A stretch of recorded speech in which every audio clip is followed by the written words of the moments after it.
요즘엔 이웃사촌이라는 말이 어울리지 않는 시대를 살고 있는 우리지만 내가 결혼했을 당시 30년 전만 해도 이웃사촌이라는 말이 존재했을 만큼 이웃들과 가깝게 지내던 시기였다. 아마 그때가 30년 전, 딱 이맘때 가을인 것 같다. 지금의 아내와 결혼한 지 딱 1년 정도 됐을 무렵이었는데 우리가 당시 살았던 신혼집은 다세대 주택이었다. 그 다세대 주택의 여러 집들이 같이 살았지만 유독 우리 부부와 친했던 집은 바로 우리 집 위층에 살았던 비슷한 나이대의 부부였다. 그때 동네 사람들은 우리 집 위층 사는 부부를 현실이네라고 하거나 현실이네 부부라고 부르기도 했다.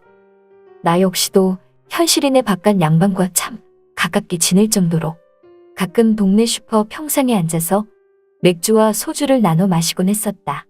그리고 아내 역시 현실이네 안사람과 언니 동생하며 친하게 지내는 사이였으니 뭐 이 정도면 이웃사촌이라는 말이 딱 맞겠다 싶었다.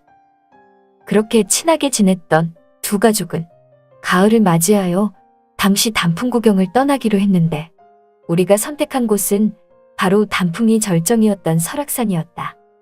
설악산 가는 길에 버스를 타고 가도 된다지만 당시에 현실이네가 드물게 차가 있었고 그 차를 타고 함께 떠나기로 했다. 그렇게 나는 조수석에 앉았고 아내들은 뒷좌석에 앉게 되었다. 달리고 달려 어느덧 도착한 설악산. 우리는 사진기로 사진도 찍고 단풍 구경을 하며 재밌는 가을 추억을 쌓고 있었는데 설악산에 놀러 온 다른 사람들을 보니까 이미 설악산에서 돗자리 깔고 술 마시는 사람들이 보였다.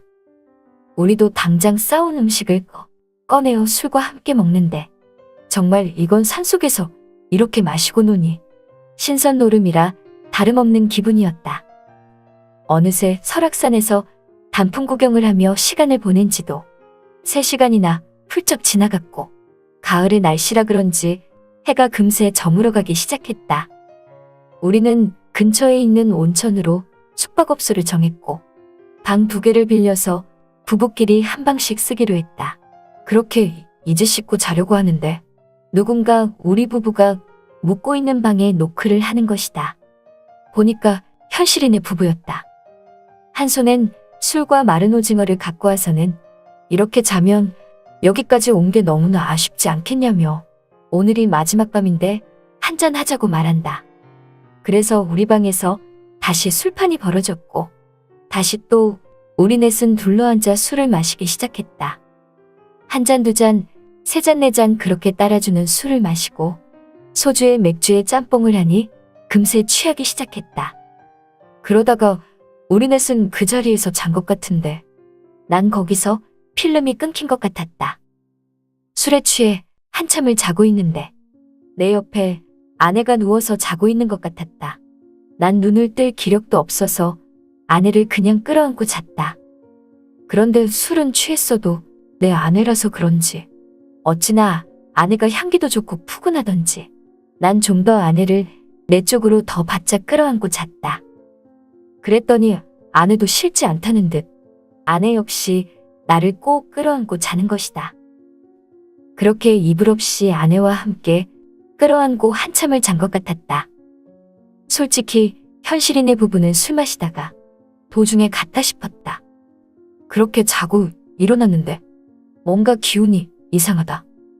그래서 눈을 떠보니 보니까 현실이네 남편과 그리고 내 와이프가 함께 서서 자고 있던 나를 놀란 얼굴로 쳐다보고 있는 거다. 그리하여 난 부시시한 모습으로 눈을 뜨며 그들을 향해 일어났냐며 지금이 몇 시냐고 물어보니 그들은 대답도 하지 않고 계속 놀란 얼굴로 나를 쳐다본다. 그때였다. 내가 끌어안으며 자고 있던 아내가 몸을 뒤척이기 시작한다. 아니 그런데 지금 서서 나를 쳐다보고 있는 저 아내도 내 아내인데 뭔가 잘못됐다는 생각이 들었고 기분이 이상했다. 난 그제서야 내가 끌어안고 있는 아내를 보니 글쎄 내 아내가 아니라 바로 현실이네 여자였다. 난 너무 놀라 순간 몸이 얼어버렸는데 이 상황에서 아내와 현실인의 남편도 실수로 생각했는지 별말을 하지 못했다. 그리고 우리는 서먹서먹하게 남은 일정을 소화했다. 설악산 단풍 여행을 마치고 돌아오는 차 안에서 누구 하나 입 벌리고 뻥끗하는 사람이 없었다. 모두 다 쥐 죽은 듯 조용했다. 그렇게 모든 게 마무리되나 싶었는데 그날 저녁 집에 돌아와 자려고 하니 위층 현실인의 집에서 와장창창 훈덕훈덕 하는 소리가 들린다. 보니까 뭘 집어던지고 시끄럽게 싸우는 소리가 난다. 아무리 생각해도 저 싸우는 소리는 내가 모르고 현실인의 여자를 내 아내로 오인하여 끌어안고 잔 것 때문인 것 같았다. 난 아내와 함께 자면서 서로 모른 척 가만히 있었는데 아내가 갑자기 자는 나를 깨우며 그제서야 한마디 하기 시작한다. 당신 대체 왜 현실인애를 껴안고 잤냐고 하길래 난 정말 몰랐다며 저 여자가 당신인 줄 알았다고 하니까 아내는 나에게 거짓말하지 말라며 자기가 현실인애 저 여자처럼 뚱뚱하냐고 말하는 거다. 어쩐지 껴안고 잤을 때 푸근함이 느껴진다 싶더니 바로 현실인애의 뚱뚱한 살집 때문에 그런 거였다. 난 그래서 술에 취해 아무것도 기억이 안 난다고 했다. 그리고 다음 날이 되었고 현실인의 여자가 아침부터 우리 집 문을 두들긴다. 보니까 눈 한쪽이 시퍼렇게 멍들어 있다. 나는 출근을 해야 하기 때문에 허겁지겁 출근을 하느라 전후 사정을 들을 수 없었지만 퇴근 후 집에 돌아와 아내에게 들어보니 현실인의 남편이 나와 현실인애가 바람핀 줄 알고 막 때렸다고 하는 거다. 그래서 난 오해라고 말하지 않았냐고 하니까 현실인의 남편에겐 그게 통하지 않았다며 끌어안고 자는 모습이 영락없이 서로 정말 좋아 죽으려는 모습 같아 보였다고 말한다. 그러면서 현실인애도 내 아내에게 정말 오해라며 자기도 끌어안고 잔 사람이 자기 남편인 줄 알았다고 하는 거다. 그게 아니라면 어떻게 지금도 이렇게 찾아올 수 있겠냐고 말한다. 난 안 되겠다 싶어 현실인의 남편과 함께 술잔을 기울이게 되었다. 그래서 어렵게 말을 꺼내니 갑자기 이 남자가 글쎄 이왕 이렇게 된 거 어쩔 수 없다지만 자긴 너무나 억울하다며 나보고 공평하게 내 마누라를 하루 빌려달라고 말한다. 난 내가 잘못 들었나 싶어.